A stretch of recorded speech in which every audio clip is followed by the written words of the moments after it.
Hi Uh, hi everyone.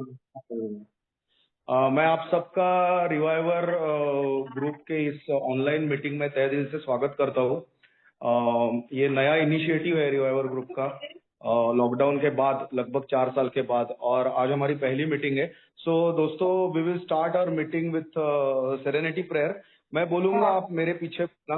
God God, grant me the serenity grant me the serenity to accept the things I cannot change, to to accept the accept things the I things cannot I cannot change, change, courage change, courage courage to change the things I can, to change change the the things things I I can, can, and wisdom to know the difference. and wisdom, wisdom to to know know the the difference. difference. Mind better. दोस्तों, मेरा नाम चैतन्य है, मैं एक शराबी हूँ। चैतन्य। हाय, आप सबका स्वागत करता हूँ रिवाइवर ग्रुप के इस ऑनलाइन मीटिंग में। दोस्तों, जैसे मैंने अभी कहा कि हमारा लॉकडाउन के बाद में लगभग 4 साल के बाद में ये इनिशिएटिव है, और इसका पर्पज है मीटिंग का कि हम जो लिटरेचर है अल्कोहलिक्स अनोनिमस का, वो 1 बाय 1 इस ग्रुप में डिस्कस करेंगे, और हमारे जो ओल्ड टाइमर्स है वो उसके ऊपर एलेबोरेट करेंगे, और बाकी के सब मेंबर्स भी शेयर करेंगे। सो हम मीटिंग स्टार्ट करने से पहले मैं कुछ बेसिक चीजें, बेसिक रूल्स आपको बताना चाहता हूँ कि आपके माइक प्लीज आप म्यूट मोड पे रखिए, क्योंकि अगर किसी का माइक खुल गया तो जो शेयर करता है उसको डिस्टरबेंस होती है। और अगर आपको शेयरिंग करना है तो आपका वर्चुअल हैंड आप रेज कीजिए, हम 1 बाय 1 आपको कॉल करेंगे शेयरिंग करने के लिए। आज हमारे बीच हमारे ऋषिकेश भाई है, और बहुत खुशी की बात है कि उन्होंने 3 साल पूरे किए हैं सोब्राइटी के। सो उनके लिए हम बर्थडे सॉन्ग लेते हैं पहले, और हमारा मीटिंग शुरू करते हैं। Anybody can help me with birthday song? Birthday to you. Happy birthday birthday to to you. Happy Happy birthday, dear birthday, Rishikesh. Happy Happy birthday birthday to to you. you. Congratulations, Rishi. Thank you. ऐसे ही जिंदगी भर ऐसे ही चलते रहो। Happy birthday Rishikesh. Thank you, Ashwin bhai. Thank you. Thank you. Now I will read A preamble, और उसके बाद में हम स्टार्ट करते हैं मीटिंग को। Alcoholics anonymous preamble. Alcoholics Anonymous is a fellowship of people who share their experience, strength, and hope with each other that they may solve their common problem and help others to recover from alcoholism. The only requirement for membership is a desire to stop drinking. There are no dues or fees for AA membership. We are self-supporting through our own contributions. AA is not affiliated with any sect, denomination, politics, organization, or institution, does not wish to engage in any controversy, neither endorses nor opposes any causes. Our primary purpose is to stay sober and help other alcoholics to achieve sobriety. तो दोस्तों, हमारी आज की जो meeting है वो हमारी 10:30 बजे तक मीटिंग है, और इसमें हम जैसे मैंने कहा कि लिटरेचर डिस्कस करने वाले हैं।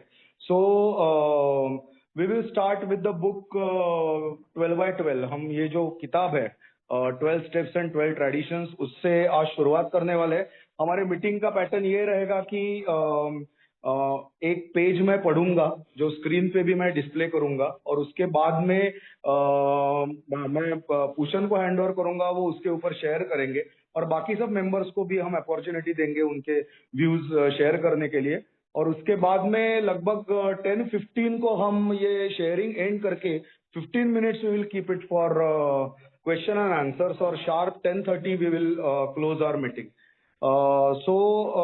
Before starting, to actual book, I will hand over our meeting to Pushan. He will give some introduction about our anonymity tradition, and because of that, we wish that this is a closed meeting of AA members. और जो भी नाम नहीं है, कुछ अभी EYJ FBI करके एक मेंबर है, तो वो अगर अपना नाम डाल दे तो ज्यादा बेहतर है। ये भी इंस्ट्रक्शंस हम लोग देते हैं नॉर्मली। ओके या नहीं डाल ओके सकता है तो अपना नाम डाल दे चैट बॉक्स में, हम उनका नाम बदल देंगे। Okay okay. पूषण जी आप स्टार्ट कीजिए। I will hand over it to Pushan. Thank you Chaitanya. नमस्ते भाइयों, मेरा नाम पूषण है और मैं एक शराबी हूँ। Hi hi Pushan. Hi great to Pushan. See you hi all Pushan. After long long long time hi and Bhushan ji. hi everybody. I think a lot of our friends are still struggling with the passcode. I'm getting a lot of messages कि उनको login करने में दिक्कत हो रही है। फिलहाल थोड़े थोड़े देर के बाद में somebody keep posting on this group the link and the login passcode, क्योंकि जो बाद में ज्वाइन हो रहे हैं उनको समझ में नहीं आ रहा है कैसे लॉगिन करने का। ओके सो स्वागत है दोस्तों सभी का। लगभग 4 साल के बाद में रिवाइवर ये ऑनलाइन मीटिंग जूम चालू हो रही है, और इसका मेन कारण ये है कि कई बार जब भी हम लोग बात कर रहे थे लोगों के साथ में, अलग अलग जगह पे घूम रहे थे, बहुत सारे न्यू कमर्स हमारे पास आए हुए हैं, और वो न्यू कमर्स को लिटरेचर की एक पहचान मिले, ये हेतु से हम लोगों ने सोचा था कि चलो लिटरेचर को एक सही ढंग से हम लोग स्टडी करने का कोशिश करते। इसका मतलब उसका आगे पीछे स्टोरी हिस्ट्री हर चीज अगर जानेंगे हम लोग तो थोड़ा सा मजा आएगा। नए नए जो ज्वाइन हुए हमारे सदस्य है उन सभी का इसमें लाभ होगा। तो साथ में मेरे बात करने के लिए रहेगा लकी। तो हम दोनों मिलके लिटरेचर को एनालाइज करने का कोशिश करेंगे, क्या बिल या जिसने किसने भी लिटरेचर लिखा है वो क्या कहना चाह रहे हैं, ये आपके सामने प्रस्तुत करने का प्रयास करेंगे। उसके लिए जो भी रेफरेंस मटेरियल है वो रेफरेंस मटेरियल भी हम लोग आपके साथ में शेयर करेंगे, ताकि अगर आपको और फर्दर स्टडी करना होगा और ओरिजिनल कंटेंट अगर देखना होगा तो वो कैसे देखने का वो भी आपको समझ में आए। सो दोस्तों, ये स्क्रीन पे मैं एक छोटा सा पीपीटी आपके साथ में शेयर करने वाला हूं।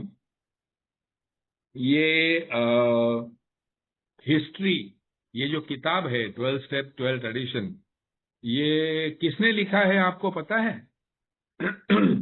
बहुत सारे लोग सोचते हैं कि ये पूरी तरह से बिल डब्ल्यू ने लिखा है, लेकिन बिल डब्ल्यू खुद कहते हैं कि बिल डब्ल्यू, बेटी एल और टॉम पी, ये तीनों ने मिलकर इसका ज्यादातर लिखा हुआ है इसको, और उसका जो फाइनल एडिटोरियल टच प्रेजेंटेबिलिटी के हिसाब से जो है वो जैक अलेक्जेंडर ने खुद ने किया हुआ है। इसके लिए अगर आप बिग बुक के फैन हो, बिग बुक कई बार पढ़ चुके हो, तो बिग बुक की भाषा से आपको ये किताब की भाषा थोड़ी सी अलग लगती है। ऑब्वियसली इसका कारण ये भी है कि बीच में लगभग 1939 में पब्लिश हुआ बिग बुक, यानी 1938 में उसका लिखना चल रहा था और 1946 में ये किताब आई। तो इसका मतलब वो बीच में जो 8 साल जो बिल डब्ल्यू के सोब्राइटी के हुए उसका भी असर हमको देखने को मिलता है। सो चलो आगे बढ़ते हैं। Let me see how to move this screen forward.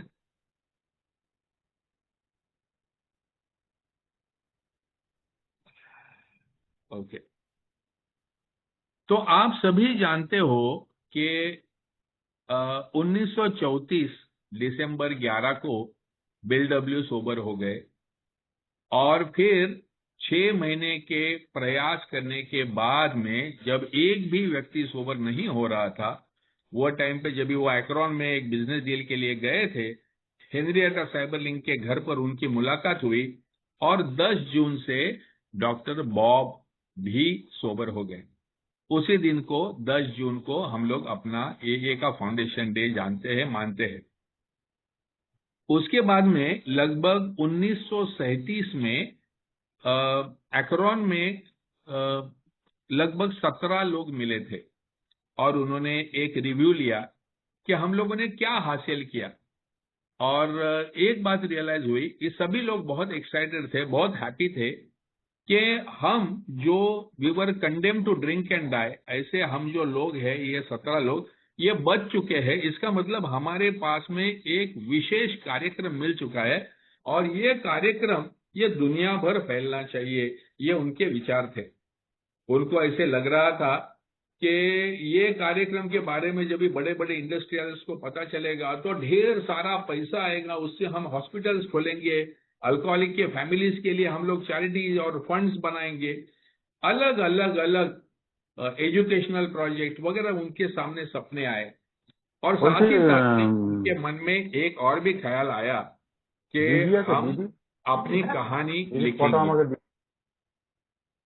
तो बाकी सब जो विचार थे वो तो काम नहीं किए, लेकिन जो कहानी लिखने का था वो विचार पक्का हुआ, दृढ़ हुआ। और जैसे आप सभी जानते हो कि 1938 में उसको लिखने का काम चालू हो गया। अब 1938 में लगभग हमारे 41 मेंबर सोबर थे और वो टाइम पे उनके सामने जो पिक्चर दिख रहा था कि अभी बुक लिख के हो जाएगा, रीडर्स डाइजेस्ट ने बोला हुआ है कि आपको हम लोग रिव्यू दे देंगे। और रीडर्स डाइजेस्ट दुनिया में सबसे मशहूर मैगजीन हुआ करती थी, तो इसके बाद में लाखों की तादाद में कॉपीज हमारी बिकने वाली है और उसके साथ में हमारा जो फाइनेंशियल ट्रबल है वो सब खत्म होने वाला है। लेकिन साथ ही साथ में उनके मन में एक डर भी था कि अगर इतना सारा पैसा आया तो हम तो ठहरे शराबी, हम ये पैसा मैनेज कर पाएंगे या नहीं, या हम बहक जाएंगे। तो ऐसा नहीं हो, ये एक भाव था।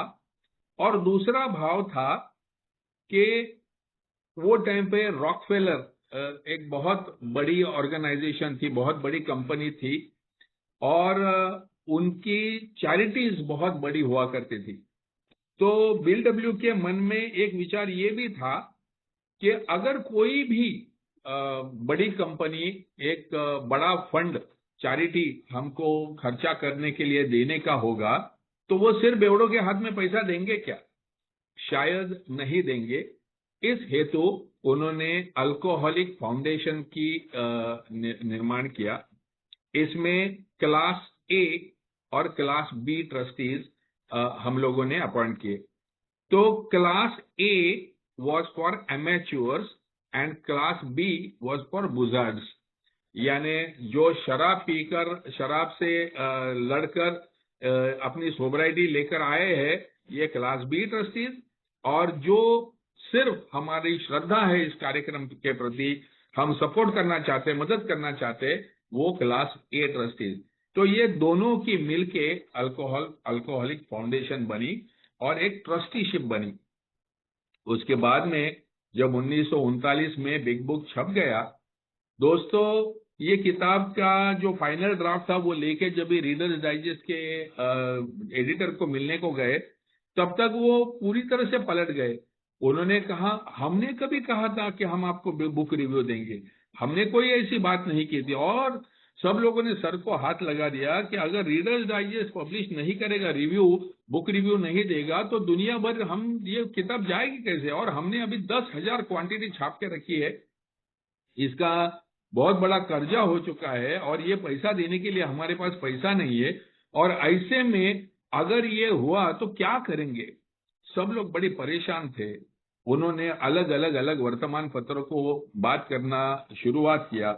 एक था क्लीवलैंड प्लेन डीलर, जो हमारा बहुत उसकी वजह से अर्ली 1939 में बहुत बड़ी ग्रोथ हुई मेंबरशिप की। तो क्लीवलैंड प्लेन डीलर में कंटिन्यूसली हमारे आर्टिकल छप रहे थे। उसी तरीके से लिबर्टी मैगजीन वगैरह, ऐसे जो भी वर्तमान पत्र या मैगजीन हमारी स्टोरीज कैरी करने के लिए तैयार है, उनको सबको हम लोग अप्रोच करना चालू कर दिए। और धीरे धीरे धीरे ये 100 से हमारी मेंबरशिप बढ़ते बढ़ते बढ़ते 1941 तक 2000 मेंबर्स तक पहुंच चुके थे। और फिर 2000 की इस मेंबरशिप की अवस्था में एक इन्वेस्टिगेटिव जर्नलिस्ट थे, जैक अलेक्जेंडर, और उन्होंने सैटरडे इवनिंग पोस्ट नाम की एक पत्रिका थी, उस पत्रिका में हमारे ऊपर एक आर्टिकल लिखा और वो जो आर्टिकल था वो दुनिया भर, उन दिनों Saturday evening post was one of the best red magazines across the world. तो जहां जहां पर भी इंग्लिश भाषिक देश थे, इंग्लिश भाषिक लोग थे, वहां वहां पर ये पत्रिका जाती थी। और सडनली हमारी मेंबरशिप 1941 से 42 के पीरियड में 2000 से 8000 हो गई, 6000 नए मेंबर आ गए। अभी आप सोच लो कि 4 साल पहले 40 की सदस्यता और डायरेक्टली अभी 8000 के सदस्य, तो क्या ग्रोथ रेट रहा होगा, कितने खत आ रहे होंगे, कितनी किताबें बिक रही होगी, कितना एक्साइटमेंट पीरियड रहेगा। तो 1938 के फॉल में बिल डब्ल्यू को अभी अभी थोड़ा सा सक्सेस मिलना चालू हो गया था। 3 साल की सोबराइटी थी, यंग थे, उनको बहुत सारी चीजें हासिल करने की थी। उनको ये भाव था कि भगवान की मेरे ऊपर बड़ी कृपा है, और ये सभी उनकी राइटिंग में आता है। 1938 के ऑटम में उन्होंने 12 स्टेप्स लिखी, एक झटके में बैठ के उन्होंने लिख डाली थी। और आप अगर पूरी जो बिग बुक की भाषा जब भी देखते हो, तो वो बिग बुक की भाषा उनकी 1938 की भाषा है। वो टाइम पे उनकी एक्साइटमेंट, उनका श्रद्धा, उनका विश्वास, उनका उत्साह, उनका कमिटमेंट, उनकी गारंटी, ये सभी जो है वो आपको 1939 में बिग बुक जब भी पब्लिश हुआ उसमें दिखाई देती है। धीरे धीरे धीरे 1940 गया, 41 गया, 42 होने लगा।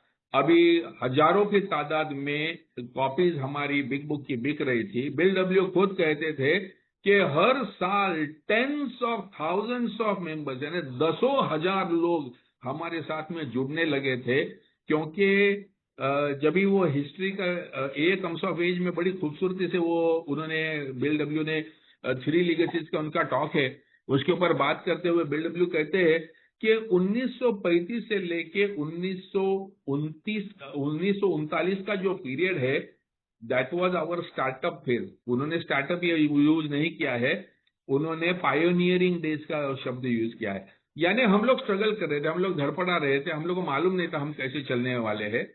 1939 में क्लैरेंसेस और क्लीवलैंड ग्रुप ने हमको स्पॉन्सरशिप की संकल्पना दी कि एक शराबी जब दूसरे शराबी के साथ में बात करेगा तो ग्रोथ होती है, फास्ट होती है, रिकवरी फास्ट होती है। तो एक तरफ यहाँ पर एक की नए नए तत्व उलझ रहे थे, और साथ ही साथ में मेंबरशिप हजारों की तादाद में बढ़ रही थी। फिर वो प्रीस्ट थे, प्रेस थी, डॉक्टर्स थे, जो भी लोग थे, सभी लोगों ने अल्कोहलिक्स एनोनिमस को पकड़ के रखा, क्योंकि शराबियत की इस समस्या के ऊपर कोई सॉल्यूशन था ही नहीं। तो ये जो ग्रुप्स बनने लगे, बिग बुक की कॉपीज सब जगह पे बिकने लगी, और वो देख के लोगों ने वो कॉपीज पढ़ पढ़ के एक दूसरे के साथ बात करके ग्रुप्स फॉर्म होने लगे। अब ये जब ये ग्रुप्स बनने लगे तो उनको कुछ आइडिया नहीं थी कि ग्रुप्स कैसे होने चाहिए, ना कि कोई गाइडलाइंस थी।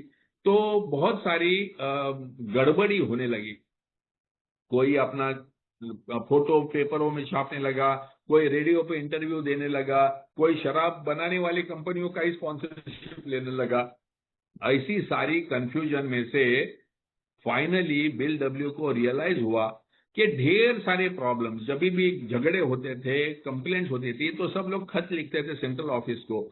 और ये सभी जो खत थे, ये खतों के उन्होंने 12 हिस्से बनाए, क्योंकि इसके पहले उन्होंने 12 स्टेप्स लिखी हुई थी, और 12 स्टेप्स में उनको बहुत विश्वास था। इसके लिए उन्होंने ये भी 12 में उनको डिवाइड किया, और वो हमारी 12 ट्रेडिशंस यहां से हमारे को प्राप्त हुई। इसके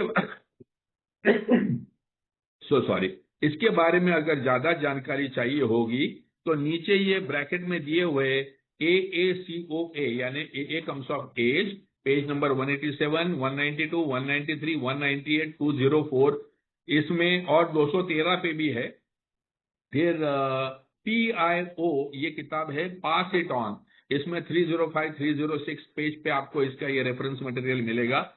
और लैंग्वेज ऑफ आर्ट LOH, इसमें 154 पेज नंबर पे आपको ये सभी जो रेफरेंस जो मैं दे रहा हूं यहाँ पर, ये कहाँ से लिए है, ये हेतु हम यहाँ पर आपके साथ में शेयर कर रहे हैं। अभी 1944 में ग्रेप वाइन ग्रेप वाइन नाम का अपना एए का मैगजीन शुरू हो गया, और उसके अगस्त के इशू में बिल डब्ल्यू ने पहला एक आर्टिकल लिखा। ये सभी जो समस्याएं आ रही थी, जो प्रॉब्लम्स बार बार ग्रुपों में दिखाई दे रहे थे, ग्रुपों में होने वाले झगड़े, बंद पड़ना, टूट जाना, बाहर निकलना, ये सभी जो ये लफड़े दिख रहे थे, उसको ध्यान में रखते हुए बिल डब्ल्यू ने एक आर्टिकल लिखा अगस्त 1944 में कि modesty one plan for our public relations, good public relation. इससे ट्रेडिशंस के प्रति एक मूवमेंट चालू हो गई, एक विचार चालू हो गया। और उसी साल के 44 के जुलाई महीने के ग्रेप वाइन में एक आर्टिकल छपा हुआ था वॉशिंगटोनियन सोसाइटी पे। ये हमारे एक सदस्य थे CHK ऑफ लैंसिंग सिटी से, मिशिगन में से। इन्होंने वॉशिंगटोनियन सोसाइटी के ऊपर एक आर्टिकल लिखा था कि कैसे 1 लाख तक बढ़ी हुई ये फेलोशिप थी उनकी वॉशिंगटोनियन सोसाइटी की, लेकिन वो अनावश्यक जाति के, वोटिंग के, पॉलिटिकल झगड़ों में पड़ते हुए आपस में झगड़ कर इसका अस्त हो गया था।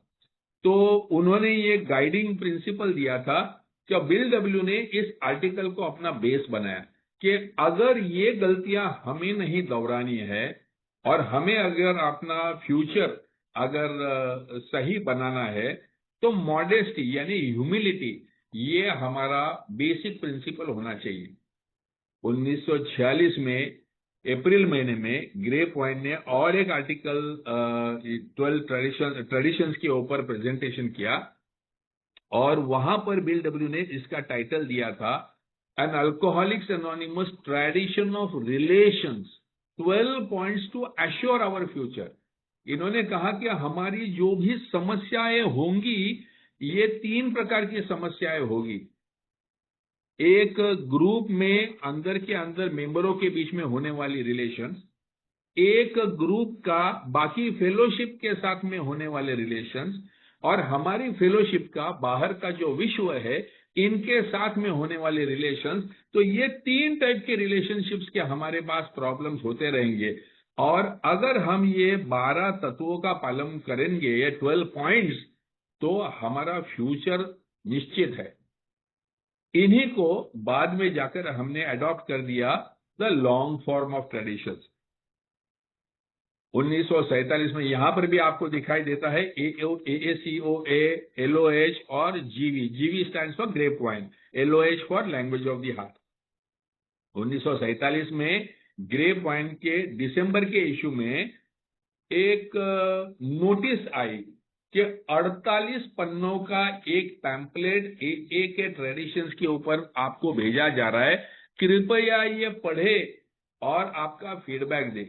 बिल डब्ल्यू के मन में बहुत था कि पूरे फेलोशिप को जैसे 12 स्टेप्स को मान्यता मिली है, उसी तरीके से ट्रेडिशंस की मान्यता मिलनी चाहिए। इसके लिए बिल और लोइस डब्ल्यू पूरे अमेरिका के गांव-गांव में हर एक ग्रुपों में जाके उन्होंने ये ट्रेडिशंस के बारे में बात किया, और ये 18 पेज का जो पैम्पलेट था, ये पैम्पलेट सबको समझाने हेतु भेजा गया था। 1939 में जब ये पहला कन्वेंशन 1950 में होने जा रहा था, उसकी तैयारी चल रही थी, वो टाइम पे अर्ल टी करके हमारे मेंबर थे, उन्होंने सजेस्ट किया कि भाई ये जो तुमने लिखा है ये बहुत लंबा है, बहुत मतलब क्लिष्ट है, पढ़ने के लिए आसान नहीं है, समझने के लिए आसान नहीं है, इसको तुम छोटा करो। तो अर्ल टी की मदद से उन्होंने 12 ट्रेडिशंस का शॉर्ट फॉर्म बनाया, और नवंबर में ये ग्रेप वाइन में पब्लिश हुआ। ये पूरा का पूरा इशू जो था, ये क्लीवलैंड के पहले कन्वेंशन होने की तैयारी में था, और प्राइमरी स्पिरिचुअल एम इसके दौरान चेंज करके अपना प्राइमरी पर्पस किया गया। ट्रेडिशन 6 में ये बदलाव यहां पर किया गया, और 12वीं ट्रेडिशन में प्रिंसिपल्स अबव पर्सनैलिटी को चेंज करके प्रिंसिपल्स बिफोर पर्सनैलिटी चेंज किया गया। तो ये 2 महत्वपूर्ण बदलाव हमारे वो 1949 के इसमें किए गए। उसके बाद में 1950 में 3000 लोग अटेंडीज थे। सब लोगों ने स्टैंड होके वोट करके ये ट्रेडिशंस को स्वीकृति दे दी। और 1953 में जून महीने में ये जो बुक है 12 स्टेप्स एंड 12 ट्रेडिशंस, ये पब्लिश हो गई। बिल डब्ल्यू खुद इसको कहते हैं कि ये जो छोटी सी किताब है, ये हमारा एक टेक्स्ट बुक है। ये हमारा एक AA के 24 तत्वों को जानने के लिए, अगर आप जानना चाहते हो तो ये यहां से आपको समझ में आएगा। याद रखिएगा, ये किताब भले 3-4 जनों ने लिखी थी, लेकिन ये पूरे ओल्ड टाइम तभी जो भी सोबर मेंबर्स थे उनको सबको इसका ड्राफ्ट भेजा गया था। सबके पास से इसकी मान्यता ली गई थी। सब AA मेंबर्स ही नहीं बल्कि समाज के कुछ प्रतिष्ठित लोगों को भी ये किताब भेजी गई थी, और ये सभी की मान्यता लेकर 1953 में ये छप गई थी। इसके बारे में बिल डब्ल्यू जब भी लिखते हैं ग्रे पॉइंट के आर्टिकल में, तो वहां पर वो कहते हैं कि कोई भी ये सदस्य आपको बता सकता है कि हमारे बीच में कौन सी प्रॉब्लम्स होती है, हमारे रिलेशनशिप्स को लेके क्या क्या प्रॉब्लम होते हैं। तो हमारा जो बेसिक स्ट्रक्चर और attitude towards ever passing pressing questions of leadership, money and authority, ये 3 चीजों को ये एड्रेस करती है कि हमारी जब भी लोग साथ में आएंगे तो 3 दिक्कतें उनको बार बार आएगी, और वो दिक्कतें हैं उनका लीडरशिप का, पॉलिटिक्स और पैसा और अथॉरिटी यानी पावर। तो ये सभी ट्रेडिशंस जो है ये सभी को इनको सबको चेक करने के हेतु ये बनाए गए हैं। सो ये रही हमारी ट्रेडिशंस की हिस्ट्री। साथ ही साथ में AA की फेलोशिप बदल रही थी। 1935 से लेके 39 की जो फेज थी उसमें जो भी सोबर हुए थे ये लार्जली रॉक बॉटम ड्रंक्स थे, यानी सब कुछ गया हुआ है, घर द्वार गया हुआ है, कैसे तो भी बचे हुए। तो जो बिग बुक की जो भाषा है, बिग बुक का जो अपील है, ये रॉक बॉटम ड्रंक्स के लिए बनाया गया था। और अभी बिल डब्ल्यू को इतने सालों के बाद में रियलाइज हो गया था कि अरे बहुत सारे लोग आ रहे हैं, कई यंग लोग आ रहे हैं, कई लोग जिनका कुछ ज्यादा नुकसान नहीं हुआ है, ऐसे भी लोग आ रहे हैं। तो थोड़ी सी डाइल्यूशन करने की जरूरत है, सबको साथ में लेकर चलने की जरूरत है। तो जब भी आप 12 स्टेप 12 ट्रेडिशंस की जब भी 12 कदमों को देखने को चालू करते हो तो उसमें टोटली फर्क आपको दिखाई देता है। बिग बुक में जो 12 कदमों का उन्होंने जिक्र जिस भाषा में किया है, जितने आग्रह के साथ किया है, उसके सामने 12 एंड 12 में आपको भाषा और टोन ये ज्यादा लॉजिक और फिलोसॉफिकल लगने लगता है। तो यहां पर बिल डब्ल्यू कहते हैं कि अल्कोहलिक्स एनोनिमस, जब ये किताब हमने पब्लिश की थी जब ये हमारी फेलोशिप थी छोटी सी और एकदम बॉटम वाली केसेस के, लो बॉटम केसेस की, लेकिन वो टाइम पे जो लेस डेस्परेट थे, जिनका ज्यादा नुकसान नहीं हुआ था, वो लोगों को यश नहीं मिल रहा था, वो लोगों को ऐसे लग रहा था कि ये मेरे लिए नहीं है। तो इसे बदलाव करने के हेतु ये जो स्टेप्स है ये अभी हम लोगों ने इस प्रकार से बिल डब्ल्यू ने लिखा हुआ है।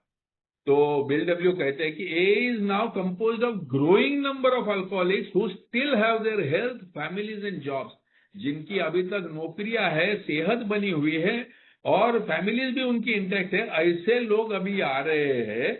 और ये लोग इतने मोटिवेटेड नहीं है जो स्ट्रांग कि ये करेंगे नहीं तो आप मरेंगे, ये भाषा इनको अभी नहीं चलेगी। तो इसीलिए बिल डब्ल्यू वहां पर 12/12 में कहते हैं, few people will sincerely try to practice the AA program unless they have hit bottom। बहुत कम लोग ऐसे हैं जो पूरी दिलो जान से ये कार्यक्रम लेंगे जब तक उनकी पूरी तरह से हालत गंभीर नहीं हुई है। लेकिन जो एवरेज अल्कोहलिक है, आज जो फेलोशिप में आने वाला जो एवरेज अल्कोहलिक है, वो इतना नीचे गिरना ही नहीं चाहता है। वो आप लोगों की गिरी हुई हालत को देख के खुद संभलना चाहता है, और वो समझता है कि अगर उसको इतना तुम्हारे जितना फिसलना नहीं है और जिंदा भी रहना है तो उसे ये कार्यक्रम स्वीकार करना पड़ेगा। यानी बिल डब्ल्यू ने ये बॉटम रेज कर दिया। वो पहले जो रॉक बॉटम को अपील कर रहे थे, यहां से चेंज करके बिल डब्ल्यू ने इसको लाया मोर जनरलाइज्ड। और एक बड़ी बात है यहां पर, तो जब भी उन्होंने देखा कि अभी जब भी बड़ी तादाद में, लाखों की तादाद में, 1950 तक तो 1 लाख सदस्यता हमारी हो गई थी, तो ये जब भी किताब लिखी जा रही थी 51-52 में, डॉक्टर बॉब के मृत्यु के बाद में ये लिखा हुआ जा रहा था, वो टाइम पे बिल डब्ल्यू ने सोचा कि आने वाले हर एक को यहां पर आना चाहिए। उसमें शायद सबको भगवान पे उतना विश्वास होगा, जरूरी नहीं है। उसमें से कुछ एथिस्ट भी हो सकते हैं, भगवान के ऊपर बिल्कुल ही मानने वाले नहीं है, ऐसे हो सकते हैं। कुछ साइंस को मानने वाले हो सकते हैं, या कोई नेचर विचर निसर्ग ये सब चीजों को मानने वाले हो सकते हैं। तो यहाँ पर बिल डब्ल्यू ने थोड़ा सा डाइल्यूशन कर दिया, और यहाँ पर बिल डब्ल्यू ने सब्स्टिट्यूट दे दिया थर्ड स्टेप में। यहाँ पर पहले जो खाली भगवान की बात कर रहे थे, यहाँ तीसरी पायरी में बात करते समय बिल डब्ल्यू कहते हैं कि many people begin to solve the problem by the method of substitution. You can, if you wish, make A itself your higher power. यानी अगर आपको ईश्वर मानने में दिक्कत है, या किसी भी दूसरी ताकत को उच्च शक्ति मानने में दिक्कत है, तो आप ए को ही आपकी उच्च शक्ति मानकर चलिए। ये जो करेक्शन है, ये करेक्शन आपको दिखता है कि लगभग 15 साल की ए के फेलोशिप में आने वाले सदस्यों को देखते हुए उन्होंने देखा, भाई ये जब भी ऑक्सफोर्ड ग्रुप का जमाना था, और हम लोग जब भी चर्च में मीटिंग करते थे, और हमारा सभी कैथोलिक ही हमारा सबका बेस हुआ करता था, तब की फेलोशिप और अभी की फेलोशिप, ये दो जमीन आसमान से अलग फेलोशिप है। अभी दुनिया भर ये फैलने लगी है, और अलग अलग देशों के अलग अलग रिलीजन्स के लोगों के लिए भी ये उतनी ही महत्वपूर्ण है। तो अभी हमें ये देखना जरूरी है कि किसी ना किसी प्रकार से एक आध्यात्मिक मार्ग पर चलने के लिए हमें लोगों को तैयार करना है। तो ये बैकग्राउंड इसके लिए मैंने दिया दोस्तों, क्योंकि आपने समझना चाहिए कि क्या बैकड्रॉप के ऊपर बिल डब्ल्यू और ये सब लोग जो भी लिखने को बैठे थे ये किताब, तो उनके दिमाग में क्या चल रहा था। अभी जब भी हम अपने ये किताब की तरफ आएंगे, और मैं लकी को कहूंगा कि इंट्रोडक्शन पढ़िए। ये जो 12 स्टेप 12 ट्रेडिशन, ये जो किताब है, इसकी जो इंट्रोडक्शन है बड़ी खूबसूरती से दी हुई है। तो Chandu please share that, and Lucky over to you. Thank you. Thank you Bhushan. नमस्ते दोस्तों, मेरा नाम लकी, मैं एक शराबी हूँ। आज का Hi, दिन Lucky. शराब के पहले घोट से दूर हूँ। You are going very well Bhushan. Chandu क्या शेयर करेगा, इंग्लिश हिंदी? चंदू? Chaitanya, हाँ share चैतन्य। that introduction. हाँ Yes. सॉरी, हाँ ये इंट्रोडक्शन देखते हैं जो भी आपके सामने है। क्या ये हिंदी 12/12 में भी ये इंट्रोडक्शन है क्या, कोई बताएगा? नहीं है। नहीं है, सिर्फ इंग्लिश में है।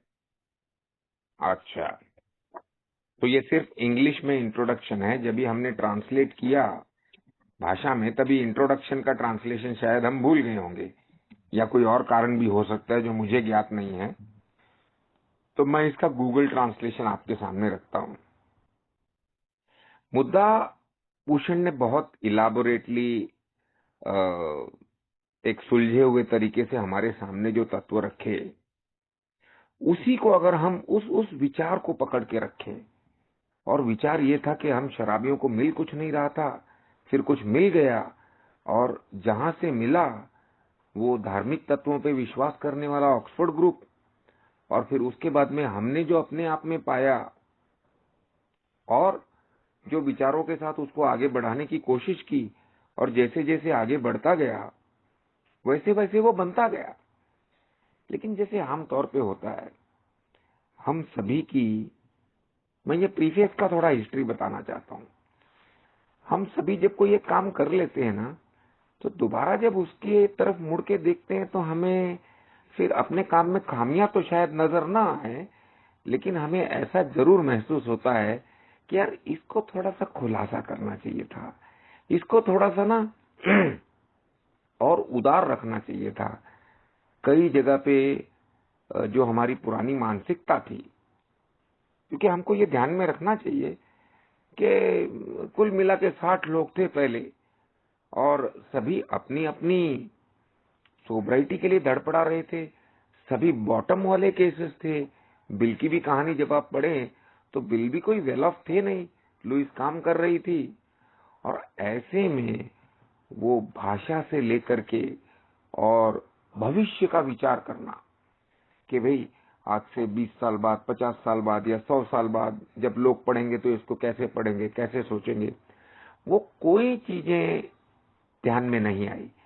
बस भूख लगी है तो खाना है, हमारी जरूरत है उसको पूरा करना है, और जो भी मिले हुए तत्व हैं उन तत्वों को हमने अभी पंजीकृत कर लेना है, रजिस्टर कर लेना है, उनको हमने इकट्ठा कर लेना है।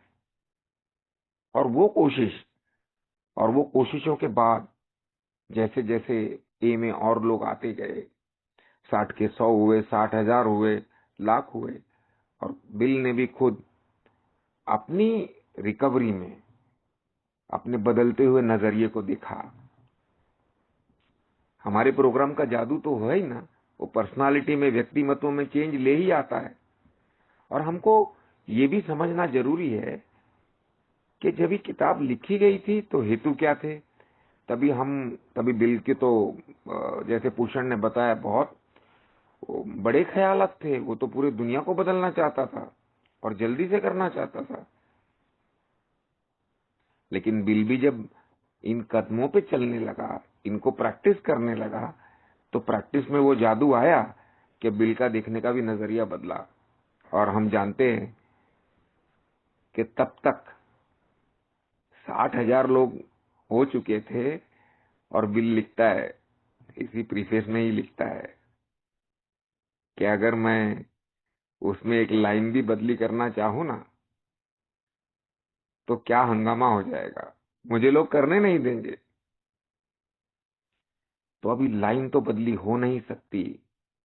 दिख रहा है कि कई जगह पे हम बहुत रिजिड हो गए हैं। फ्लेक्सिबिलिटी, लवचिकता नहीं रही है। तो उसके लिए क्या किया जाए। तब तक 12 ट्रेडिशंस की बात और उसकी जरूरत तो आ ही गई थी। तो बिल कई अपने लेखों में लिखता है कि भाई 12 ट्रेडिशंस के साथ साथ मैं 12 स्टेप्स को इसमें साथ में इलाबोरेट कर दूंगा। तो मैं जो लिखा है उसको बदल तो नहीं पाऊंगा, क्योंकि वो तब तक बिग बुक हमारी बेसिक टेक्स्ट हो चुकी थी। और उसके ऊपर की श्रद्धा और विश्वास, और उस श्रद्धा और विश्वास के दम पे लाखों रिकवरियों का विश्वास हिलाना और उसमें जाके बदलाव करने की बात करना, ये तो आप समझ सकते हैं ना। जैसे किसी धर्म ग्रंथ में आज हम बदलाव की बात करें, वो तो लिखा गया, वो तो अमर हो गया, वो तो रजिस्टर हो गया, खत्म। अब उसके ऊपर खुलासा ही किया जा सकता है। तो ये 12/12 का जो प्रीफेस है वो कहता है कि अल्कोहलिक्स एनोनिमस ने ये पहली बार 1953 में प्रकाशित हुई। बिल डब्ल्यू, जिन्होंने डॉक्टर बॉब के साथ मिलकर 1935 में अल्कोहलिक्स एनोनिमस की स्थापना की, ने यह पुस्तक लिखी।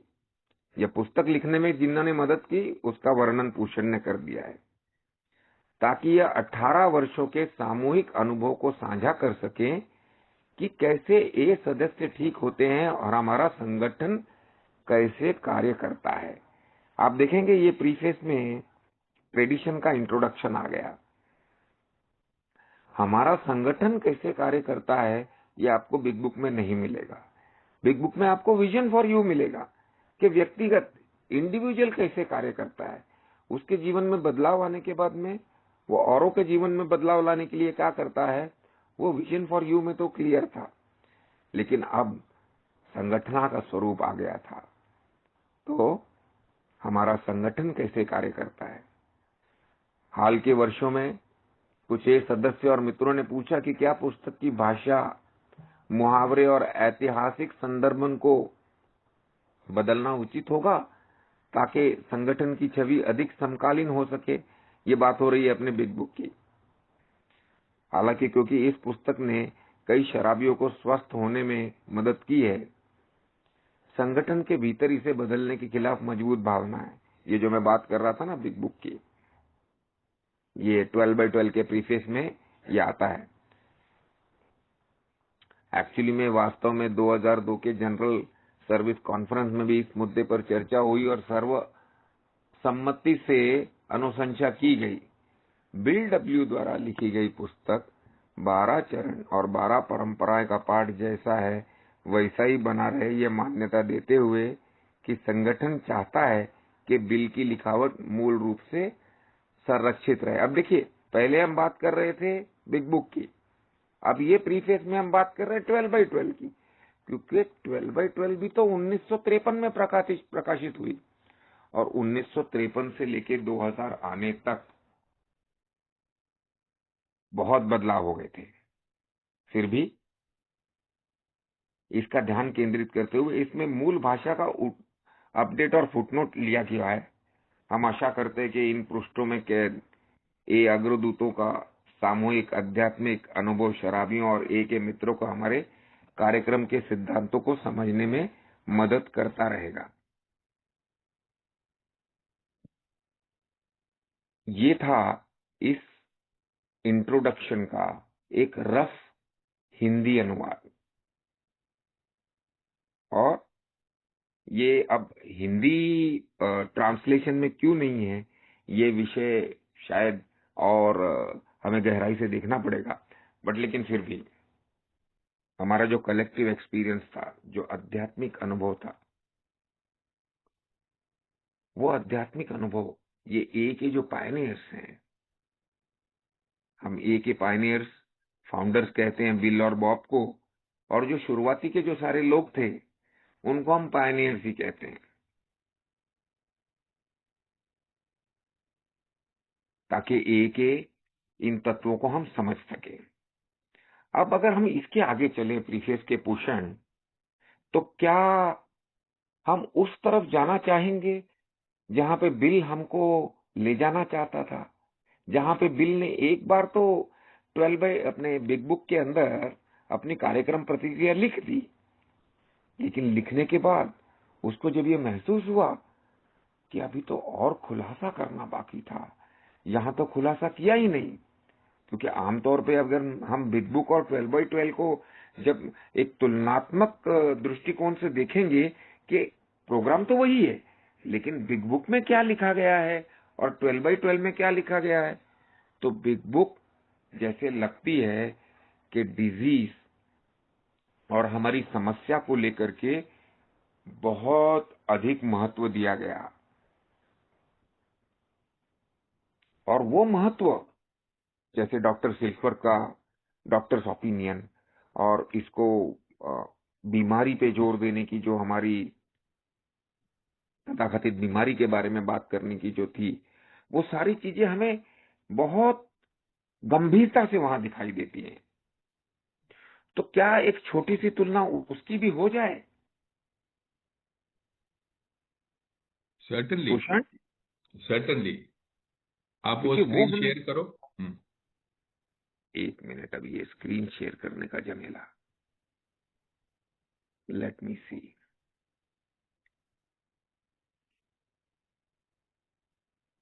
सो एक बात तो क्लियर थी कि जो इनिशियल लिटरेचर था उसके पीछे का जो भाव था, अगर आप बिग बुक की भाषा देखते हो, वहां से 12 स्टेप 12 ट्रेडिशन की भाषा देखते हो, और उसके बाद में ए कम्स ऑफ एज की भाषा देखते हो, ये हर एक भाषा में आपको बदलाव दिखाई देगा। जब भी बिल बात कर रहा है तो एक अलग फ्लेवर दिखाई देता है, जब भी बाकी लोगों का मतलब इसमें सब में से हटकर है लिविंग सोबर की किताब जब भी हम लोग देखते हैं तो उसमें तो टोटली अलग ही भाषा का प्रयोग है, क्योंकि वो बहुत बाद में बनी हुई है।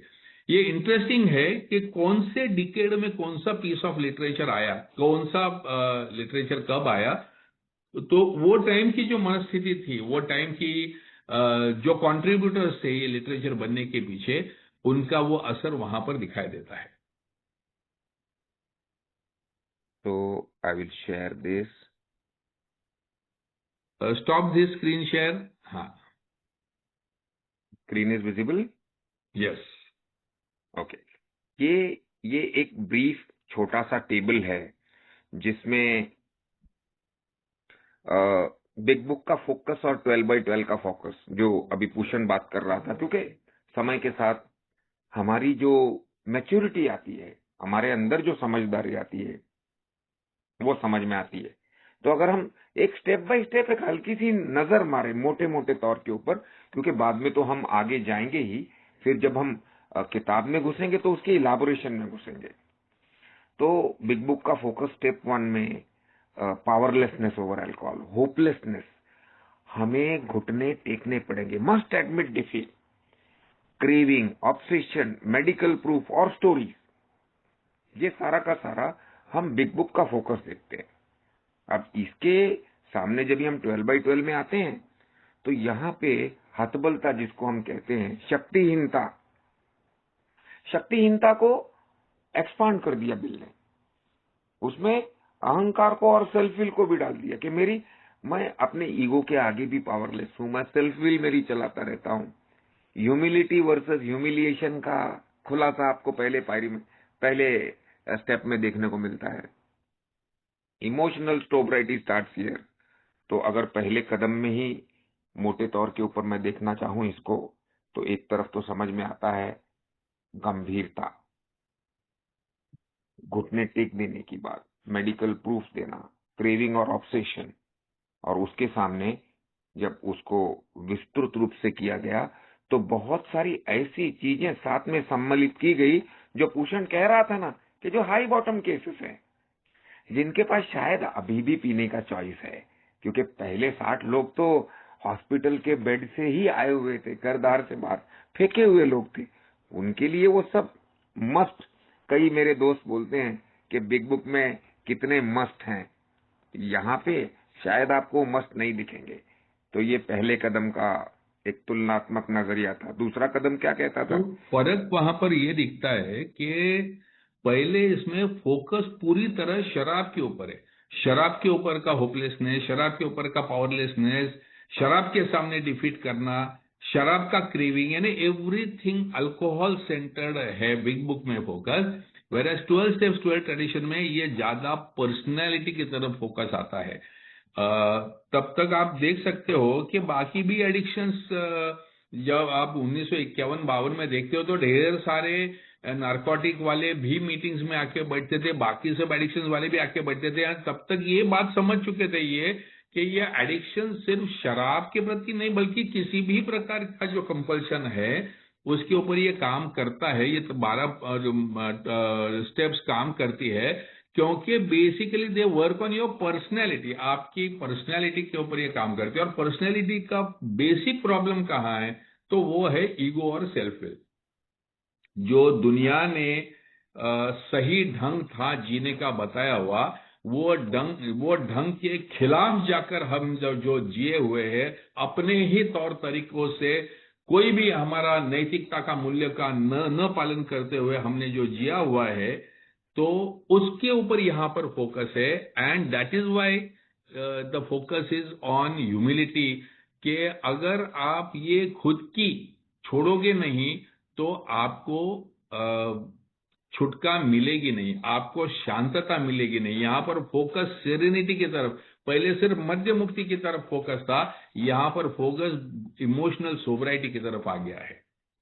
तो बहुत डिफरेंस दिखाई देता है। ये जो 10 साल की राइटिंग के, 8-10 साल के बिल डब्ल्यू के सोबराइटी में और मैच्योरिटी में भी यहां पर काफी सारा अंतर दिखाई देता है। सिमिलरली हम सब वो कहानी जानते ही हैं, बहुत सारे लोग के need for higher power. Big book का फोकस में नीड फॉर हायर पावर और विश्वास करने की जरूरत ये दूसरे कदम में हम जैसे जैसे दूसरे कदम को पढ़ते जाएंगे, हमें महसूस होगा कि भाई ये उच्च शक्ति के बिना और उसके ऊपर विश्वास किए बिना चीजें संभव लगती नहीं है। जबकि 12/12 में जैसे भूषण ने कहा ऊपर कि भाई हम अल्कोहलिज्म से अल्कोहलिक या पर्सनालिटी पे ले आए, यहाँ पे देखेंगे तो हम इंस्टेनिटी के डिस्ट्रक्टिव पैटर्न्स की बात हो रही है, प्रिजुडिस वर्सेस रिलीजन की बात हो रही है। और अगर हम ये देखेंगे कि बिग बुक में कई बार ऐसा पढ़ने में ऐसा महसूस होता है कि अगर मैं विश्वास करने के पात्र नहीं हूं तो मेरी प्रगति होना संभव ही नहीं है।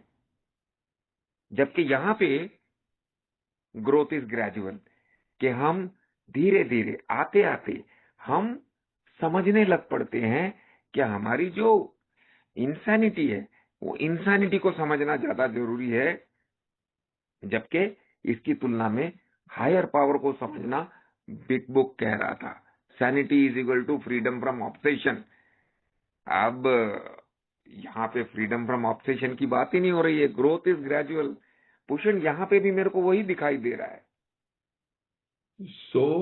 अगर हम लोग देखते हैं कि वो जो कैथोलिक ओरिएंटेशन है और जो ऑक्सफोर्ड ग्रुप का जो इफेक्ट है, यानी आप तो सभी जानते ही हो कि वर्चुअली 37 तक तो हम लोग ऑक्सफोर्ड ग्रुप ही थे।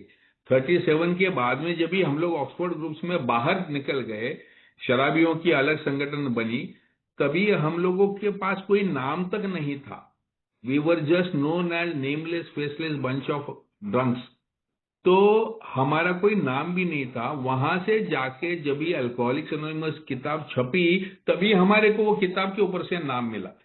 तो हमारा पूरा फोकस था वो किसी ना किसी भगवान की हमारे ऊपर कृपा होने में बहुत ज्यादा फोकस हुआ करता था। लेकिन धीरे धीरे, जैसे बिल डब्ल्यू ने खुद भी कहा हुआ है कि पहले 6 महीने जो भी व्यक्ति से वो बात करने को जाता था, ही यूज्ड टू इंसिस्ट कि जैसा मेरे को फ्लैश हुआ लाइटनिंग का, मेरे को जैसा एक आध्यात्मिक अनुभव आया वैसा ही तुमको आना चाहिए। और दूसरे किसी को वो नहीं आ रहा था, तो लोग बार बार पीने को जा रहे थे। जब भी विलियम सिल्कवर्थ ने उनको समझाने का प्रयास किया 6 महीने के बारे में कि don't insist about your spiritual awakening, just share what happened to you. तुम्हारी शराब पीने की इच्छा आज निकल चुकी है, तुम पहले कैसे शराब पीते थे और आज कैसे शराब नहीं पी रहे हो, उसी के ऊपर फोकस करो। वो जो तुम ज्यादा ज्यादा ज्यादा आध्यात्मिकता के बारे में बात कर रहे हो, वो इतना मत बात करो। ये विलियम सिल्कवर्थ ने उसको बताया। आज हम लोग उसी को देखते हैं। स्टेप 2 में जब ये 12/12 में यहाँ पर आते हैं, तो यहाँ पर बिल डब्ल्यू टॉक्स अबाउट, शुरुआत में ही वो बात करते हैं कि आप अपने एक रूप को ही उच्च शक्ति मान के चलो।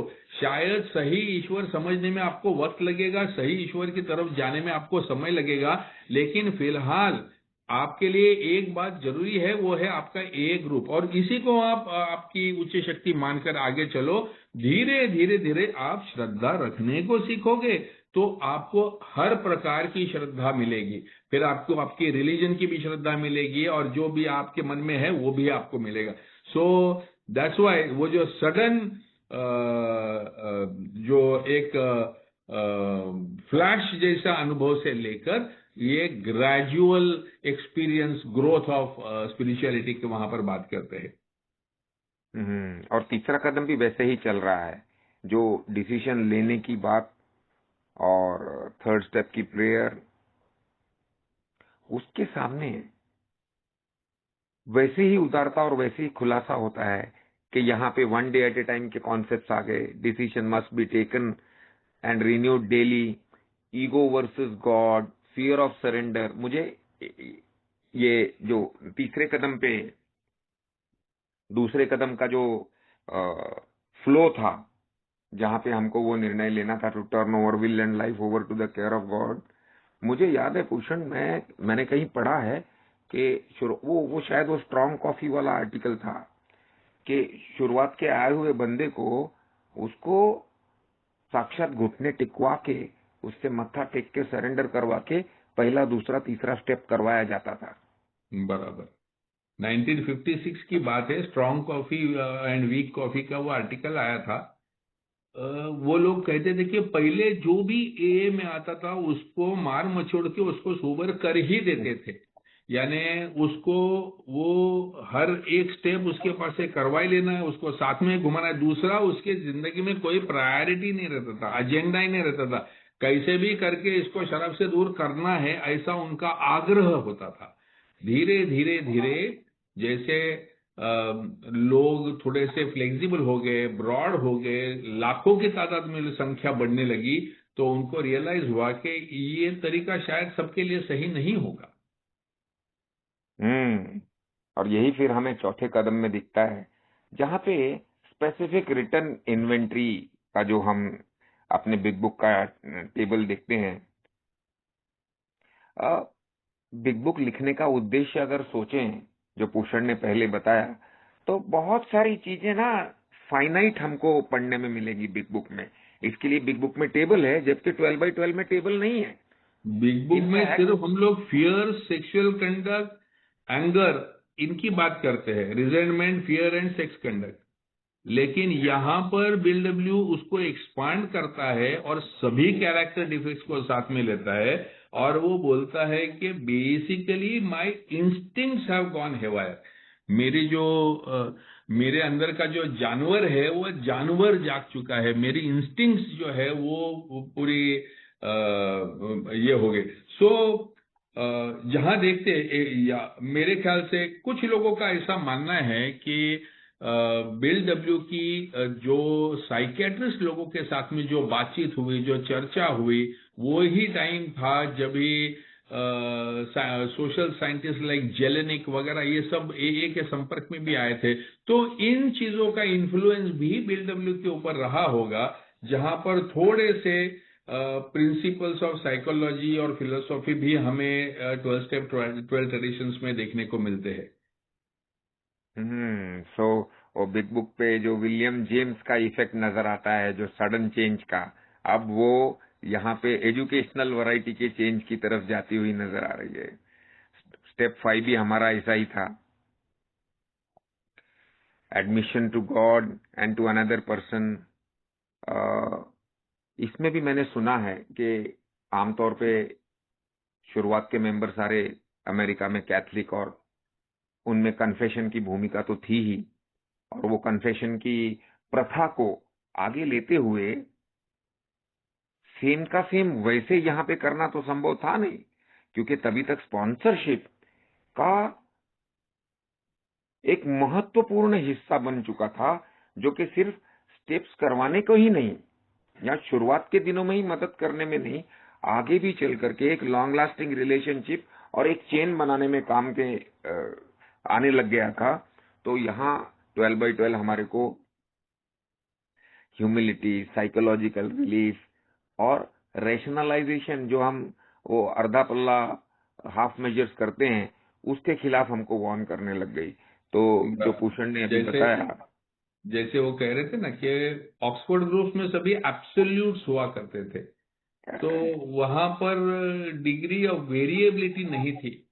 तो यहाँ पर बिग बुक के चौथे कदम में अपने को स्पेसिफिक एकदम ऐसा ये मेरे प्रॉब्लम से इस प्रकार से है, वेयर यहाँ पर जो है कैरेक्टर डिफेक्ट्स, कहाँ से मेरे बचपन से जब भी मैं बड़ा हुआ वहां पर मैंने क्या क्या ये हुए, मेरी इंस्टिंक्ट्स कैसे बदलते गई, कैसे इन्फ्लुएंसेस होते गए, और मैं कैसे मेरी पर्सनैलिटी कैसे विकृत होते गई, इसके ऊपर ज्यादा फोकस दिया है।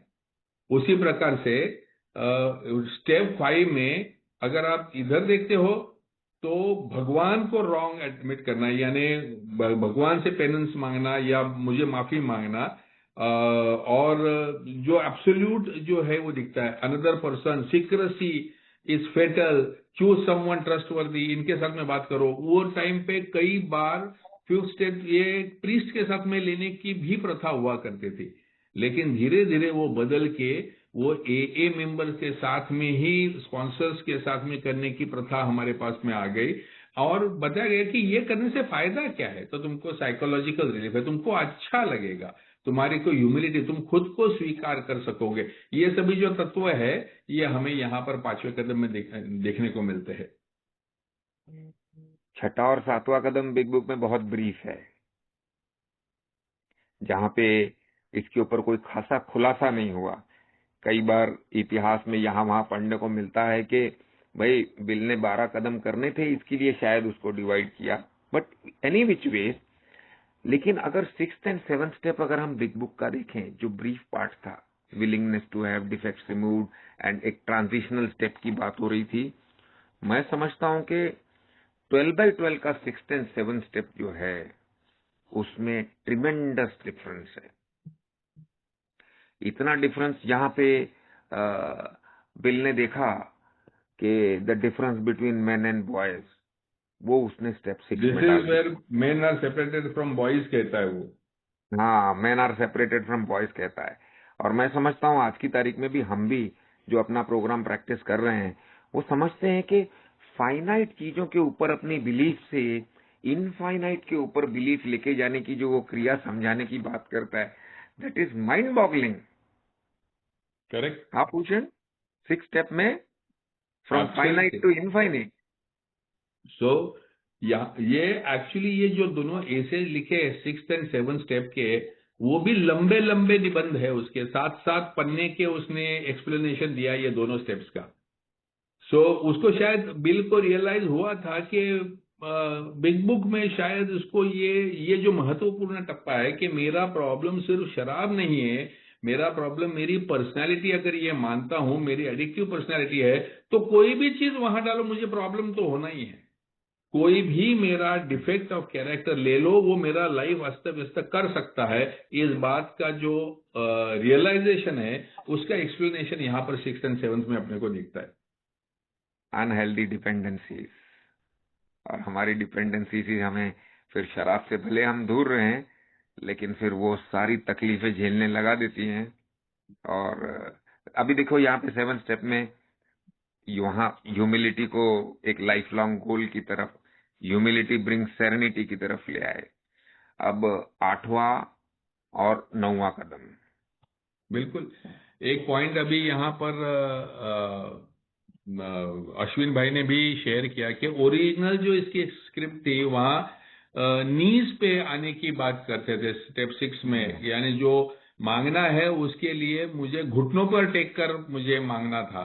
तो ये सब जो है, ये जो रिचुअल्स वाली जो बात है, वो रिचुअल्स वाली बात आपको हटाई दी गई दिखती है 12 स्टेप 12 ट्रेडिशन में। और फिर 8वीं और 9वीं में अमेंड्स पे आते हैं। यस, सो यहाँ पे भी वो फोकस बदलता हुआ दिखाई देता है कि इमोशनल चैलेंजेस की बात हो रही है। विलिंगनेस टू डेवलप ग्रेजुअली, भाषा का ही फर्क कितना समझ में आता है। 9वें कदम के अमेंड्स के प्रैक्टिकल इंस्ट्रक्शंस एंड टाइमिंग आपको मिलेगी, because that was restitution, that was penance, that was having a flavour of absoluteness, that was having a flavour of the religious upbringing. और यहाँ पे हम लिविंग अमेंड्स की तरफ आ जाते हैं। ट्रू अमेंड्स है चेंज बिहेवियर, टैक्ट, मोटिव्स, और ये सारी इसमें चीजें। सोशल रेस्टिट्यूशन की भी वो बात करता है कि जो समाज में मुझे दोबारा जाना है, वो समाज ने दोबारा मुझे एक्सेप्ट करना है, तो मुझे ये चीजें करनी होगी। जब भी बिग बुक में वो बात करता है, वो लार्जली बात करता है मेरे रिलीफ की, कि मैंने माफी मांगने के बाद में माफी मिलने के बाद वाला रिलीफ। लेकिन ये जो है, यहाँ पर हम लोग बात कर रहे हैं कि किस प्रकार से लिस्ट कैसे बनाए, आगे कैसे बढ़े, तरीका कैसा होगा, वो करने के पीछे की मेरी नीयत क्या थी। मेरे को जॉब जल्दी मिले, पैसा मेरा माफ हो जाए, ये थी कि मेरा सचमुच प्यूरिफिकेशन का मोटिव था। और ये करते समय प्राइड की भी वो वार्निंग हमें देते हैं।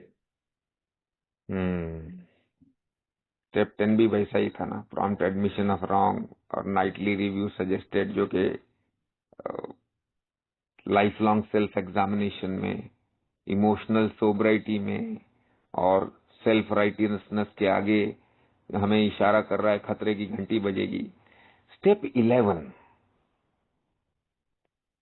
Step 11 is also very elaborate in 12x12, जहां पे हम प्रेयर एंड मेडिटेशन के जो practical methods for morning and evening की, अगर हम बिग बुक की तरफ से बात करें तो यहाँ पे जो इलाबोरेशन किया है, जो ग्रोथ, सेंट फ्रांसिस की प्रेयर उन्होंने एग्जाम्पल करके दी है। प्रार्थना करनी है तो कैसे करें, उसका यहाँ पर एक खूबसूरत उदाहरण करके दिया है। मेडिटेशन के ऊपर भी वो बोलते हैं कि मैं कोई ट्रेंड आदमी तो हूं नहीं मेडिटेशन में, मैं तो प्रिफर करता हूं कि मेरे को जहां ठीक लगे ऐसी जगह पर मैं बैठा हूं और अपने आप को खोया हुआ देखता हूं।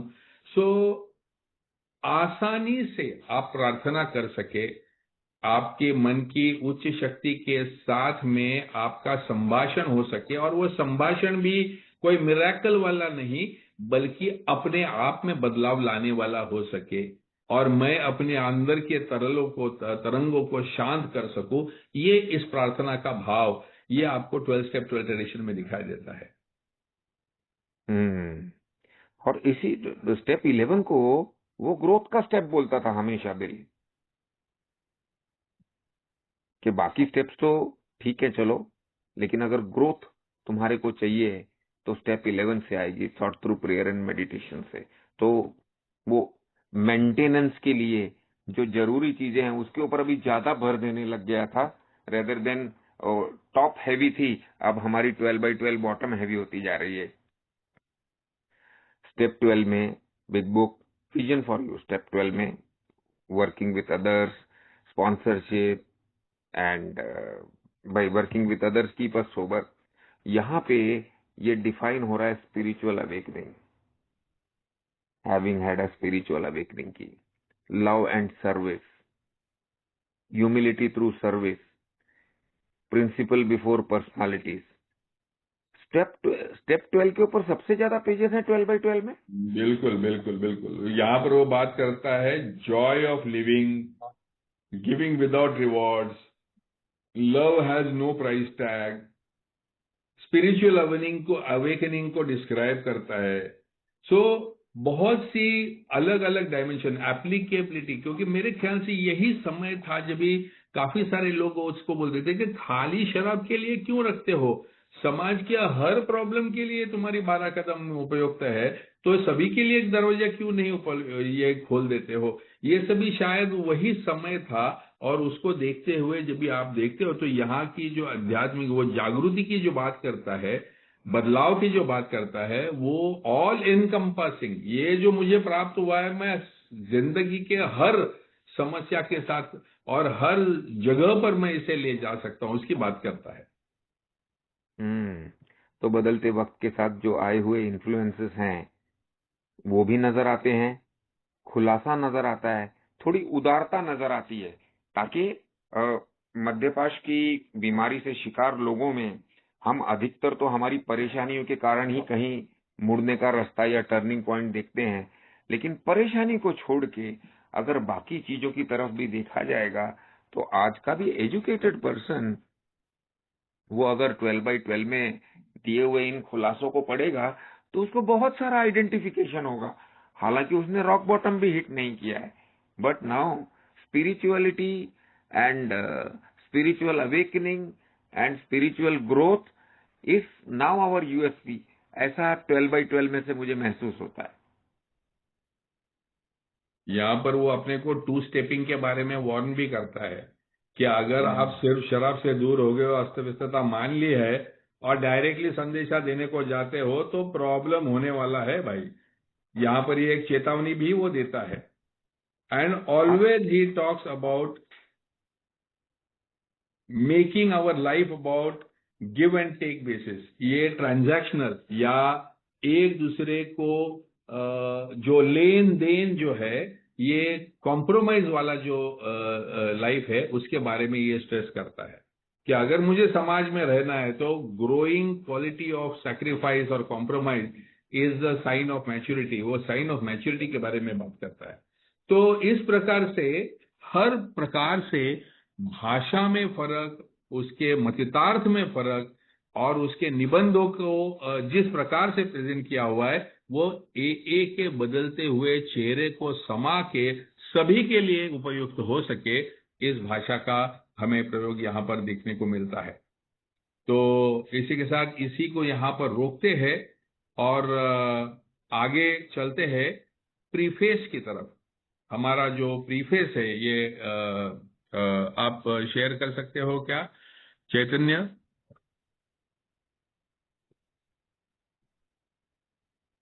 Let me see where it is. आप सोच रहे होंगे यार ये किताब के पहले की बातचीत इतनी सारी, ये जानना बहुत जरूरी है क्योंकि बहुत कम लोगों ने इस किताब का इस्तेमाल किया है। जब भी हम लोग सोचते हैं मेरा प्रोग्राम यानी हम सोचते हैं कि हमारा सिर्फ big book, but actually speaking अगर हमें मोर रिलेवेंस देखना होगा तो प्रोग्राम की सही पहचान या डेप्थ जो है ये मुझे 12 स्टेप्स जो 12 स्टेप 12 एडिशन में है वहां से मिलती है। तो फॉरवर्ड में बिल डब्ल्यू कहते हैं कि इसका जो ये जो किताब है इसकी जो शुरुआत है वहां पर थोड़ा सा बैकग्राउंड दिया हुआ है कि ये fellowship is a world wide fellowship of more than 100,000 alcoholics करके दिया, यानी 1 लाख से ज्यादा बढ़े हुए ज्यादा सफरर्स है जो अल्कोहलिज्म की बीमारी से है। ये किताब हमारे जो 24 आध्यात्मिक तत्व है, 12 स्टेप्स और 12 ट्रेडिशंस, उनके बारे में बात करते हैं। 12 स्टेप्स ये हमारे ग्रुप ऑफ प्रिंसिपल्स है जो स्पिरिचुअल इन देयर नेचर, हमारे ये आध्यात्मिक तत्व है। ये अगर हमें प्रैक्टिस करते हैं तो हमारा जो दारू पीने का कंपल्शन है उसमें से हमें हैप्पीली बाहर निकल के और यूजफुल जिंदगी जीने के लिए हमें मदद होती है, ये कहते हैं। उसी प्रकार से 12 जो ट्रेडिशंस है हमारे, ये हमारी फेलोशिप के अंदर की जो जिंदगी है, जो जीवन है, उसके बारे में बात करते हैं। ये अधोरेखित करते हैं कि किस प्रकार से ए अपनी यूनिटी बनाए रखता है और रिलेशनशिप्स बनाए रखता है। तो ये जो निबंध जो बिल डब्ल्यू ने और तीनों ने मिलके जो लिखे हुए हैं, तो यहाँ पर काफी सारे बाहर के लोग जो ए को स्टडी कर रहे थे उनको भी इन्होंने आकर्षित किया हुआ है। Many non-alcoholics report that as a result of the practice of AS 12 steps, they have been through to meet other difficulties of life. कई सारे हमारे मित्र हैं जो सोचते हैं कि ये सब का पालन करने की वजह से हमें जिंदगी की बाकी समस्या में, शराब तो दूर है लेकिन बाकी समस्याओं से भी हमको छुटकारा मिली है। उसी प्रकार से स्टूडेंट्स में, ह्यूमन रिलेशंस प्रोफेशनल्स में, समाज में अभी ए के इन तत्वों के बारे में ज्यादा क्यूरियोसिटी निर्माण हो रही है कि ये सोचते हैं, ये सवाल पूछते हैं कि कैसे ये तुम्हारी ये कार्यक्रम चलता है, कैसे ये फेलोशिप चलती है, जहां किसी को कोई अथॉरिटी नहीं है, कोई गवर्नमेंट नहीं है, खाली कुछ प्रिंसिपल्स को लेके किसी भी प्रकार का लीगल बाइंडिंग न होते हुए आपका ये काम कैसे चल सकता है और इफेक्टिवली कैसे काम चल सकता है। आप सब शराबी थे और शराबी लोग एक साथ में आने के बाद में एक साथ में काम कैसे कर सकते हैं। तो बिल डब्ल्यू उसका जवाब आगे कई सारे ट्रेडिशंस में बताता है और वो बोलता है कि भाई हमें पता है, हमने अगर इनका पालन नहीं किया तो हमारे पास श्योर शॉट पनिशमेंट है, क्विक श्योर एंड स्विफ्ट, कि हम शराब पिएंगे और हम मर जाएंगे। तो ये आध्यात्मिक तत्वों का पालन ये हमारे लिए बहुत जरूरी है। तो अल्कोहलिक्स एनोनिमस की शुरुआत एक्रोन में हुई 1935 में और आगे जाके बिल और बॉब दोनों फाउंडर्स बने। ये इस प्रीफेस में दिया हुआ है। ए के तत्व जो दिए हुए, उन्होंने कहा हुआ है कि हमारा ए का खुद का कुछ नहीं है, हमने सब बोरो किया है रिलीजन से और मेडिसिन से, और ये सभी आइडियाओं को अंत में जो हमने थोड़ा सा हमारे तरीके से मोड़ा हुआ है, वो मोड़ने का काम जो किया है हमने, वो हमारे फेलोशिप के अनुभव से किया है। So ideas may be from religion, ideas may be from medicine, लेकिन उसको अप्लाई जो किया है वो हमारे फेलोशिप की जरूरत के हिसाब से हमने किया हुआ है। वो कहते हैं कि 3 साल के ट्रायल और एरर के साथ में हम लोगों ने अलग अलग तरीके से ये आजमा कर फिर बहुत सारी हमने गलतियां करके फिर हमारे ग्रुप्स जब भी खड़े हुए और ये ग्रुप्स जब भी बढ़ने लगे तभी जाके हमको हमारा ये पता चला, ये कार्यक्रम पता चला। बिल डब्ल्यू कहते हैं The Infant Society determined to set down its experiences in a book which finally reached the public in 1939, यानी बिग बुक के बारे में बात करते हैं। और फ्रॉम उसी में से हमारे इस कार्यक्रम को हमारा नाम मिला, उसके बारे में वो बात करते हैं। और वो कहते हैं कि जो शराबी के मन में जो संदेह होते हैं वो संदेह को दूर करने का काम हमारा 12 कदमों का कार्यक्रम करता है। और बाकी का जो हमारा किताब है उसमें हमने हमारी 30 स्टोरीज दी है, 30 शराबियों की कहानियां हमने दी हुई है, जिससे हमें आइडेंटिफिकेशन मिलने में मदद होती है। तो आगे बिल डब्ल्यू कहते हैं कि 1939 में हमारा पायोनियरिंग पीरियड खत्म हो गया और एक प्रोडिजियस चेन रिएक्शन चालू हो गया, that recovered alcoholics carried to one alcoholic carrying to the other, और अगले कुछ सालों में tens of thousands of alcoholics हमारे बीच में आए और बहुत बढ़िया हमें न्यूज़पेपरों ने, प्रेस ने, प्रीस्ट लोगों ने, डॉक्टर्स ने, सभी ने हमें बहुत बढ़िया हमारे बारे में बात की, सहकार्य किया। Everywhere there arose threatening questions of membership, money, personal relationship, public relations, management of groups, clubs, scores and other perplexities. It was out of this vast welter of explosive experiences that AS 12 traditions took form. तो हमारी जो tradition भी बनी हुई है वो हमारे अंदर के ही इश्यूज में से हुई है, उसके बारे में वो बात करते हैं और 1950 में कैसे हमने इसे स्वीकार किया। अभी बिल डब्ल्यू कहते हैं कि AA अभी हमारे मैच्योरिटी के फेज में जा रही है। याद रखिए ये किताब वो 53 के आसपास में जब भी लिख रहे तभी उनको लग रहा था कि हमारी मैच्योरिटी है, और आप वही समय देखते हो कि 1955 में उन्होंने अपने पूरे अधिकार कॉन्फ्रेंस को सौंप दिए थे, तो ऑलरेडी वो मैच्योरिटी वाली बात उनके दिमाग में आ चुकी थी। So it is just a beginning, वो कहते हैं, of a unique and valuable service. तो दोस्तों ये प्रार्थना के साथ में वो समाप्त करते हैं कि ये जो किताब है इसमें आप सभी को एक क्लोजअप व्यू हमारी फेलोशिप के तत्वों का एक क्लोजअप आपको दे सकती है, ये बोलकर ये फॉरवर्ड जो है वो समाप्त करते हैं।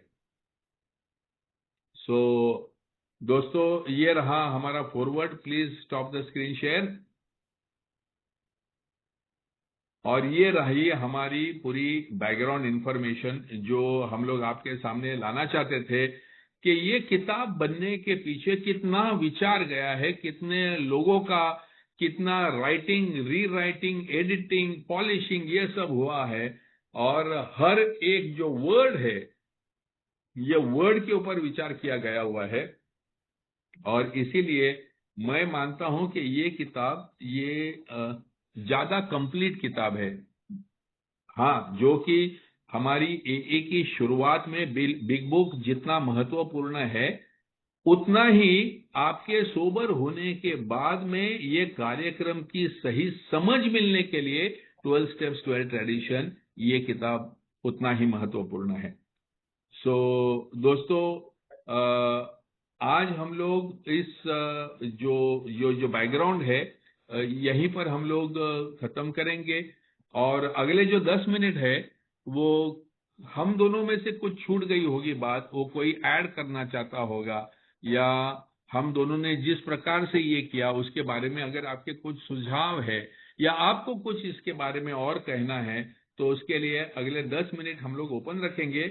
और अगले शुक्रवार को रात को 9 बजे हम लोग फर्स्ट स्टेप, जैसे 12 स्टेप्स 12 ट्रेडिशंस में दी गई है, वो फर्स्ट स्टेप को हम लोग अगले शुक्रवार से शुरुआत करेंगे। तो अभी मीटिंग प्लीज आप हाथ रेज कीजिए अगर किसी को कंट्रीब्यूट करना है। आई सॉ सब मैसेजेस, बीच में भी कुछ ने कुछ लोगों ने मैसेजेस डाले थे। जो भी आपको कहना है सभी के सामने और प्रस्तुत करना है, प्लीज गो अहेड। किसी को बोलना है moderator please take over. Yes yes, thank you Bhushan भाई एंड लकी भाई, बहुत ही अच्छा आपने सब एक्सप्लेनेशन दिया ट्रेडिशंस के बारे में, कंपैरिजन बताया दोनों बुक्स में कैसे है।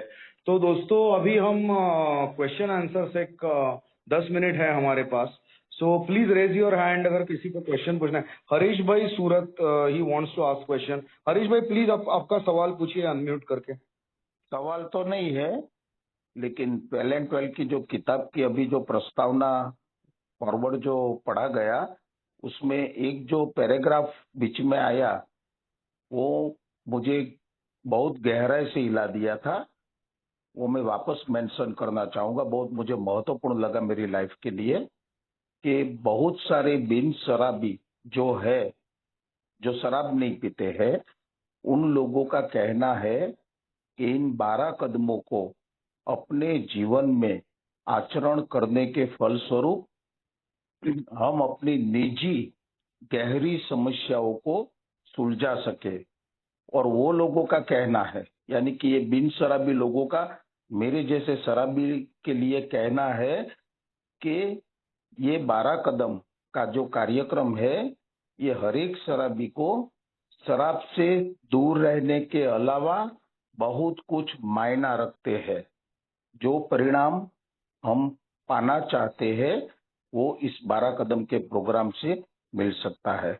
तो ये जब मैंने पढ़ा था न, तभी मुझे ऐसा लगा था कि ये मेरी बात कर रहा है, क्योंकि मैं एजियट केस में था। मैं रोज का 1 क्वार्टर पीता था और अल्कोहलिक एनोनिमस में आ गया था, लेकिन अंदर बहुत तूफान चल रहा था। तो मुझे वो अल्कोहलिक एनोनिमस के शेयरिंग में से, इवन बिग बुक में से भी इतना आइडेंटिफिकेशन मिलना चाहिए, वो मिलता नहीं था।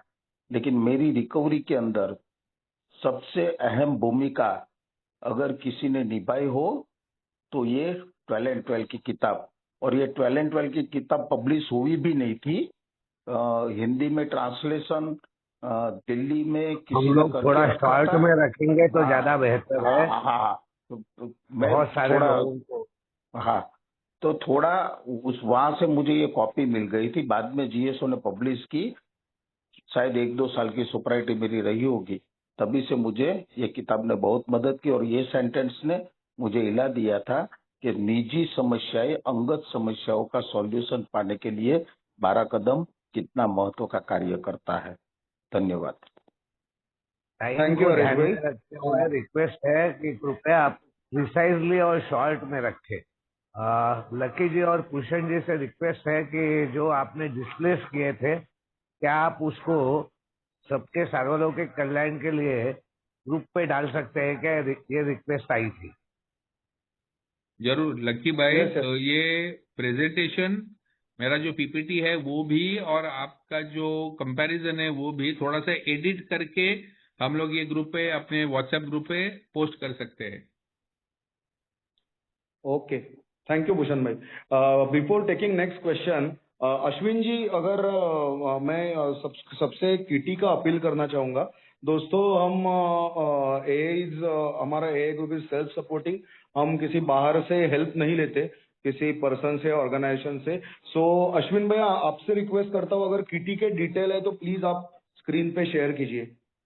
अभी उसका हमारे डिटेल। पास में हमने ये नहीं किया है, तो चैतन्य आपके नंबर पे आप कंट्रीब्यूशन मंगा लीजिए। फिर जैसा भी ग्रुप डिसाइड करेगा वैसा हम उसको ये करेंगे। जी भूषण जी। हाँ, विठल है क्या हमारे बीच में आज ग्रुप ट्रेजरर? आज विठल नहीं है, विठल का नंबर दे दें क्या? भूषण नहीं, हाँ, मैं सोच रहा हूँ कि हम लोग बाद में देखते हैं किटी के बारे में। हाँ, 2-3 बाद में मीटिंग देख के लेते हैं, बाद अगली मीटिंग में देख बाद में लेंगे। देखते हैं। ठीक। ओके, अगली मीटिंग में देखते हैं हम लोग, और इसका कोई तो भी ठोस हम ये दे देंगे नंबर, ताकि जिनको भी कंट्रीब्यूट करना है वॉलंटरीली वो कंट्रीब्यूट कर सकेंगे। करेक्ट, क्यूआर कोड आप डाल सकते हो ताकि वो ऑटोमेटिकली ट्रेजरर के पास जमा हो जाए। जी जी। ओके ओके, कुछ लोगों को और भी बोलना है। या कल्पेश जी आपका सवाल पूछिए, या आपको शेयर करना है कुछ? मैं एक शराबी, मेरा नाम कल्पेश, भगवान की कृपा है सबके प्रार्थना, लिटरेचर है हमारा दोनों को। हाँ, बहुत बढ़िया शेयरिंग है। लेकिन जो मराठी वाला 12/12 है और इंग्लिश वाला है, वो आगे जो छोटे छोटे ट्रेडिशन का छोटा इंग्लिश में दिया है, मराठी में नहीं लाया है। इसका क्या, मेरे को आज तक समझ में नहीं आया क्यों ऐसा किया है, कि क्या है वो। मराठी में ट्रेडिशन लॉन्ग फॉर्म नहीं है। हाँ, छोटे वाले जो आगे के पन्ने हैं, 20-21 पन्ने, वो मराठी में आज तक छपे नहीं है, मैं देखा नहीं, लेकिन इंग्लिश में है। लेकिन फिर उसका रिलेशन क्या क्या रिलेशन है, ये बड़े वाले और वो छोटे वाले, वो जरा तो जो लॉन्ग फॉर्म है, ट्रेडिशन लॉन्ग फॉर्म है, ये बिल डब्ल्यू ने पहले लिखे हुए थे। जो मैंने जो भी इतिहास बताया ये ट्रेडिशंस का, वो टाइम पे आपको बताया होगा कि ट्रेडिशन लॉन्ग फॉर्म जो है वो बिल डब्ल्यू का एक आर्टिकल था, 12 points to secure our future, उसमें से लिया गया था। उसको बाद में संक्षिप्त बनाया गया ताकि लोगों को आसानी से समझ में आए, इसके लिए 1949 में उसको संक्षिप्त बनाया गया। लेकिन जो इंग्लिश किताब है उसमें ये पूरे इतिहास के साथ में लॉन्ग फॉर्म भी आता है और शॉर्ट फॉर्म भी आता है। लेकिन मराठी में भाषांतर करते समय किसी वजह से वो लॉन्ग फॉर्म भी ट्रांसलेट नहीं हुआ है और ये इंट्रोडक्शन भी ट्रांसलेट नहीं हुआ है, और ये किताब छप गई है। तो अभी भी हम सब जागरूक है, हम सब ए मेंबर्स है, तो हम अपने अपने सर्विस बॉडीज, अपने अपने इंटर ग्रुप की तरफ से ये रिक्वेस्ट भेज सकते हैं जीएसओ को कि ये 2 चीजें यहाँ से मिसिंग है, इनको ऐड किया जाए आगे से किताब में। उसका ट्रांसलेशन भी करा के हम लोग दे सकते हैं, ताकि जो डेलीगेट्स लोग हैं हमारे अलग अलग अंतर समूह के, ये सब इशू आने वाली कॉन्फ्रेंस में ले सकते हैं और इसका करेक्शन हो सकता है। थैंक यू भूषण भाई। भूषण भाई, एक बात भूषण भाई ने आप लोगों के सामने रखी थी, हर जो डिस्प्ले हुआ उसके नीचे A comes of age, language of art और जो भी लिटरेचर था उनके कुछ पैराग्राफ्स के ये भी दिए गए थे। यानी वो लिटरेचर भी अगर आप पढ़ते हैं तो वो एडिशनल आपको इसको समझने में और इसको आत्मसात करने में मदद करेगा। भूषण भाई, अनुक्रमणिका इंडेक्स के अंदर एक एक कदम के ऊपर कुछ लिखा है और ट्रेडिशन के अंदर भी एक एक कदम के ऊपर नीचे कुछ कुछ लिखा है। वो भी मराठी में नहीं है, वो हिंदी में है लेकिन मराठी में नहीं है। हाँ, तो वो भी ले लीजिए तो अच्छा रहेगा। अनुक्रमणिका भी आधी अधूरी लिखी गई है, उसके अंदर जो पॉइंट्स बिल डब्ल्यू ने कवर किए हैं जो हिंदी और इंग्लिश में है, जो मराठी में नहीं है, तो वो भी मिसिंग है। उसके भी तो वो हमें अगली मीटिंग में वो ले लीजिए। क्या होता है हरीश भाई, गुजराती किताब में है क्या ये सब? तो गुजराती में तो होगा शायद। हाँ, गुजराती में देख लेता हूँ, चेक कर लीजिए। ये पढ़ने के बाद मेरे को थोड़ा समझ में आया, तो और इसके बाद हाँ गुजराती में है। गुजराती में खाली स्टेप के ऊपर है, ट्रेडिशन के ऊपर नहीं। प्रश्न पूछो। प्रश्न लो भैया, प्रश्न। जी नमस्कार, मेरा नाम राजेश है, मैं एक शराबी हूँ। Thank you so much reviver group और भूषण जी, लक्की जी, बहुत बहुत धन्यवाद और सर्विस टीम का भी धन्यवाद। सर, आपने 1949 में जैसे जिक्र करा कि शॉर्ट फॉर्म करा है ट्रेडिशन का, 1949, लेकिन मैंने ये A comes of age page number 213, इसमें क्लियर कट डेट तो नहीं, लेकिन 1947 क्लियर लिखा है बिल ने। This had been done the wise suggestion of Arty, founder of Chicago group, one day in 1947, और उन्होंने बकायदा मतलब एक वीक में उन्होंने करा। हालांकि आप बिल्कुल सही कह रहे हो कि जो आपने पेज नंबर कोड करा है वो मैंने देखा, उसमें 1949 ही है। लेकिन मैं सर हमेशा ही इस पेज को कोड करता हूँ जब मैं शॉर्ट फॉर्म ट्रेडिशन की बात करता हूँ। तो क्या मैं अब 1949 कोड करूँ या फिर ये पूरा आधा पेज उसके बारे में लिखा है, या इसको कोड करूँ? एक्चुअली 1949 ये इसलिए रिलेवेंट है क्योंकि ये जो शॉर्ट फॉर्म किया है उसमें मेजर रोल रहा है अर्ल टी नाम के सदस्य का। तो वो अर्ल टी ने और बिल डब्ल्यू ने मिलके जो शॉर्ट फॉर्म बनाया और वो एक्सेप्टेबल शॉर्ट फॉर्म वो जब भी ग्रे पॉइंट नवंबर इश्यू में पब्लिश किया उसके बाद में ही वो मान्यता उसको मिली। और जब स्टैंडिंग अप्रूवल मिला 3000 लोगों से तो शॉर्ट फॉर्म को ही मिला था। तो मेरे हिसाब से the finished and the final version, उसमें मैंने 2 चेंजेस भी बताए थे। देखो छठी ट्रेडिशन में और इसमें 2 और 12वीं ट्रेडिशन में 2 चेंजेस भी बनाए थे, वो भी 49 में हुए। तो फुल्ली फिनिश्ड वर्जन जो है वो 1949 का है। पहले जो लिखने का प्रयास किया गया था उसमें से करेक्शंस होते होते 1949 वाली जो वर्जन है वो फाइनल है। तो technically 1949 is more appropriate. Tushar ji, उसी पे एक सवाल था। फिर लैंग्वेज ऑफ हार्ट में नवंबर 1947 में पहला ट्रेडिशन प्रस्तुत किया है, जो लेटर है बिल डब्ल्यू का। ओके वो लेटर पे लिखा है 1947 नवंबर 19, जो नहीं, पहला ट्रेडिशंस के ऊपर लिखना तो 1942 से चालू है। 42 में, फिर 46 में, फिर उसके ऊपर रिफाइनमेंट चालू था, उसके ऊपर करेक्शन चेंजेस चालू थे। जो फाइनल वर्जन जो आया, जो किताब जो उन्होंने 18 पन्ने का जो पैम्पलेट मैंने स्टोरी बताई वो सबको सर्कुलेट भी किया 1947 में, उसमें भी ट्रेडिशंस का जिक्र था। लेकिन उनमें से वर्ड्स चेंज हो गए, उसमें से जो भाव था वो भाव चेंज हो गया और 49 में फाइनल आया। ये मैं बताने की कोशिश कर रहा हूँ। Okay okay okay, thank you sir. दोस्तों मीटिंग का समय समाप्त हो गया है। There is a raised hand. Please take him So up. हम serenity. So first should we take serenity prayer and then question, or we should No, finish with the raised question? hand पहले से है, उसको ले लो, बाद में serenity prayer Okay. करो। तारा D आपको सवाल पूछिए। जी थैंक यू नमस्कार भाई, मेरा नाम तारा दत्त है, मैं एक शराबी हूँ। सर मेरा एक सवाल कि स्टेप 3 के बाद आगे मैं बढ़ नहीं पाता और ग्रीन हाउस जब तक नहीं करेगा सर, पिछले के बाद तक जब तक नहीं करेगा पूरा ईमानदारी से, तो आप जो अंदर है वो साफ नहीं रहता। ये प्रॉब्लम चल रहा है 3 के बाद 4, तो फिर कभी बीच में 5 से कभी 7 कभी 8, तो ऊपर नीचे, मतलब इसके लगभग पूरा मैच अभी तक कर नहीं पाया। लगभग स्पॉन्सर भी नहीं है मेरे पास। आज 600 दिन हो गया, सबसे दूर हूँ। ये प्रोग्राम ठीक से कर नहीं पाया मैं अभी तक। कोई बात नहीं, लेकिन अभी आपकी इच्छा हो रही है ना करने की। जी जी जी। और आप कहाँ से हो तारा? मैं बैंगलोर से हूँ। बैंगलोर से। और आप किसके संपर्क में हो? सर ये तो मुंबई में वो अश्विन भाई हैं और नहीं, डे वन से मतलब उनके साथ में था। लोकल कोई कौन से ग्रुप में से हो, किसके कांटेक्ट में हो? लोकल जो है मेरा होम ग्रुप यहाँ पे हेल्पिंग हैंड्स ग्रुप है, जिसमें मैं सर्विस करता हूँ, और जी। 2-4 ग्रुप जहाँ पे मैं अभी मीटिंग करता हूँ फिजिकल ग्रुप में। ओके, तो अश्विन भाई भी आपको कार्यक्रम में मदद कर रहे हैं। और आपके ग्रुप में भी कोई होंगे सीनियर्स, कोई ओल्ड टाइमर्स वहाँ पर? सीनियर्स तो ज्यादा है ही।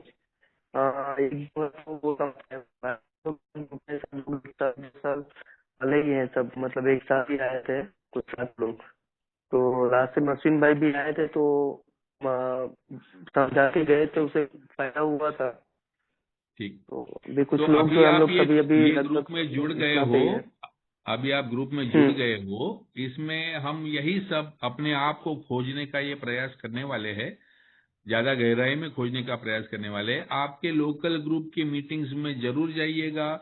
आपको जो समझ में आ रहा है यहाँ पर, वो वहां पर शेयर करने का कोशिश करिएगा। और लोकल जो दोस्त लोग हैं उनके बीच में रहिएगा, क्योंकि फेलोशिप के बगैर हम अकेले करना ये मुश्किल है। खाली ज्ञान से हम लोग नहीं बच सकते, हमको फेलोशिप की जरूरत होती है, मीटिंग की जरूरत होती है, सुपर मीटिंग की जरूरत होती है, स्पॉन्सर की जरूरत होती है, और इनका फिजिकल प्रेजेंस होना बहुत जरूरी होता है। तो ये भी करिएगा साथ में, और ये मीटिंग में जुड़े रहिएगा। और अश्विन भाई तो है ही आपको मार्गदर्शन करने के लिए। जी जी है। जी गुलशन जी, मैं तारा भाई से रिक्वेस्ट करूंगा कि एक लंबा डिस्कशन वो समय निकाले कितना समय लगेगा वो मेरे हाथ में नहीं, उनके हाथ में नहीं है। मगर हम एक लंबे डिस्कशन में जाए और एक बार वो आप पूरी प्रोसेस को समझ ले तो उनको बहुत आसानी हो जाए। ओके ओके ओके सुन भाई, okay okay we will all the best. Thank you दोस्तों सेरेनिटी प्रेयर लेते हैं। We will take serenity prayer. God God grant me the serenity Grant us the serenity to accept the things I cannot change, to accept the things we cannot change, courage to change the things I can, courage to change the things I can, and wisdom to know the difference. wisdom to know the difference. Thank you दोस्तों, आप सबका शुक्रिया meeting में जुड़ने के लिए। और हम मीटिंग समाप्त करते हैं। हम मिलते हैं अगले फ्राइडे को। Thank you. Okay, bye bye, good night. Good night friends, good night everybody. Have a lovely week ahead. Yes, same to you. सबको गुड नाइट। Good night.